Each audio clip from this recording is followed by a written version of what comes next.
সালাতে দোয়া কবুল হয়। সালাত কবুলের তিন জায়গা।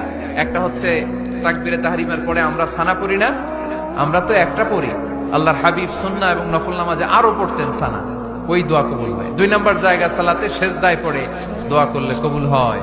আকরাবু মা ইয়াকুনুল আবদু মির রাব্বিহি ওয়া হুয়া সাজিদ ফাকসিরু ফীহি দুআ। বান্দা যখন সেজদায় লুটিয়ে পড়ে, বান্দা আল্লাহর সবচেয়ে কাছে চলে যায়।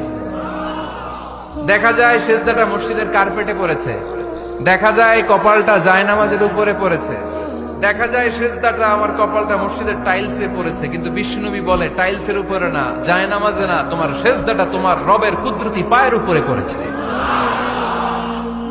সেজদায় পড়ে দোয়া করেন। সালাম ফিরানোর আগে বিশ্বনবী দোয়া করতেন, লা ইউসাল্লিমান্না আহাদুকুম হাত্তা ইয়াতাআওয়াযা মিন আরবা। আল্লাহর হাবিব বললেন, চার জিনিস থেকে পানাহ না আছে আমার কোন উম্মত যেন সালাম না ফিরায়। তারা যেন পড়ে, আল্লাহুম্মা ইন্নী আউযু বিকা মিন আযাবিল কবর, আউযু বিকা মিন আযাবি জাহান্নাম, আউযু বিকা মিন ফিতনাতিল মাহইয়া ওয়াল মামাত, আউযু বিকা মিন ফিতনাতিল মাসিহিদ দাজ্জাল। আল্লাহ কবরের আযাব থেকে বাঁচাও, আল্লাহ জাহান্নামের আগুন থেকে বাঁচাও, আল্লাহ জীবন মরণের ফিতনা থেকে বাঁচাও, আল্লাহ দাজ্জালের ফিতনা থেকে বাঁচাও। চিল্লায় পড়েন আমিন।